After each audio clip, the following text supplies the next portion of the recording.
Hey everyone, so in today's video, I'm going to be decorating this enclosure for my mourning geckos, but I'm going to be doing it with the Humid Cavern kit.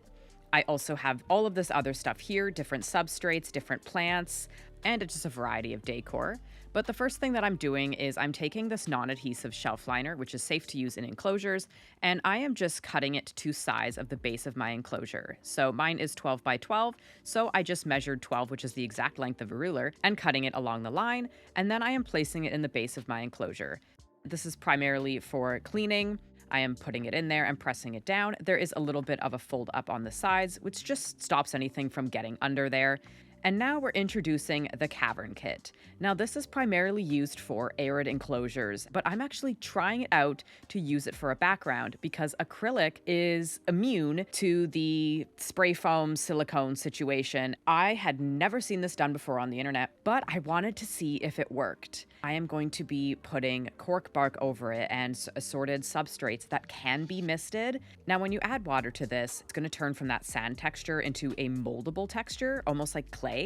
Once you can see that I can form it into this kind of like lump here, that is when I knew that it was okay to start putting it in my enclosure. I just started by adding some clumps to the bottom of the enclosure there and then slowly started building up the sides.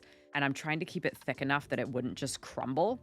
I did end up having to go get a second box because I learned very quickly that one box was not enough. Buying the full kit, while that might seem more expensive, was actually half the price of just the bag. So I am taking this large flat piece of cork that I think I actually got from Amazon, and I am just pressing it into the background.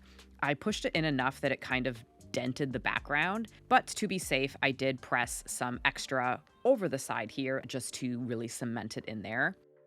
So I actually took this little piece of spiderwood that is left over from one of my fish tanks, and I pressed it into the back there.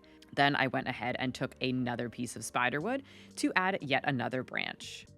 So now what I am doing is I am taking individual little pieces of cocoa husk and assorted other substrates that I had, and I am pressing these into the background.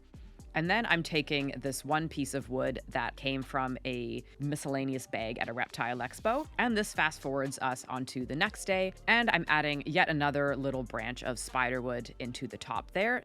Now, the next thing that I did is because I had a kit, I did have the little balloons. So I blew one up and I decided to build a little cavern.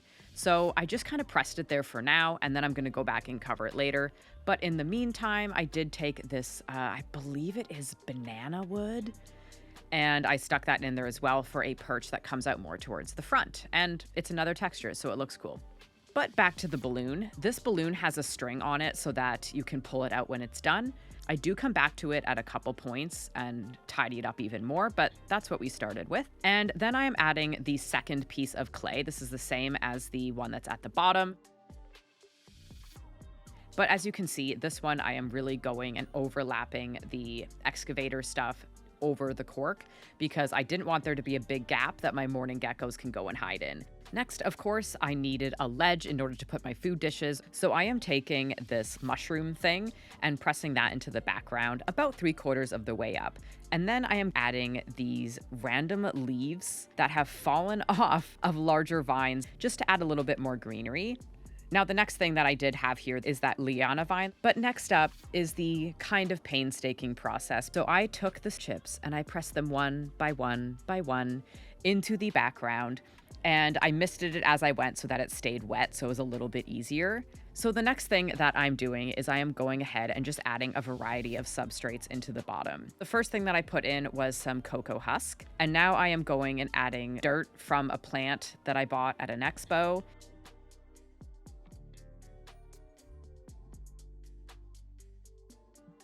And then the last thing I am adding is some Reptizoo. This is something that I use in almost all of my enclosures. So of course I'm going to top it up with this, and it really helps my plants grow. So the next thing that I'm adding just for looks is a piece of Malaysian driftwood. And then I am taking this piece of lucky bamboo. They sell this in the fish section, but it's not completely aquatic and it can actually be grown out of water like a normal plant. I'm also adding these few little random sticks. I am adding lots of different pothos trimmings into my enclosure. It is one of the few plants that I cannot kill. I went ahead and made sure that my plants had enough water. After that, I just took a small amount of my dairy cow isopods and I added them into this enclosure as well. After that, I officially put the lid on, just popped it in and locked it. And now because I added isopods, I of course need to add some leaf litter and wetting them as well so they can kind of break down a little bit, increase humidity. Added a food dish to one of the holes, and I'm also giving it a good mist. And then I went and shut the door. But this is what it looks like right before I add my geckos in. I really love how it turned out. It is definitely my favorite enclosure that I have built to date.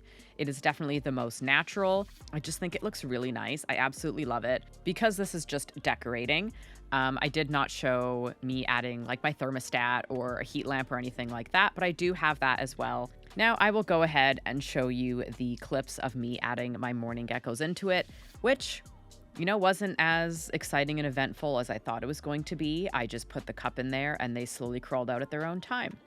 Thank you so much for watching, and I hope you'd like this video. If you did, make sure to give it a thumbs up, and if you want to see more videos from me, then make sure you subscribe and hit the notification bell to get notified when I upload. That is all for today. Hope to see you again soon. Bye, guys.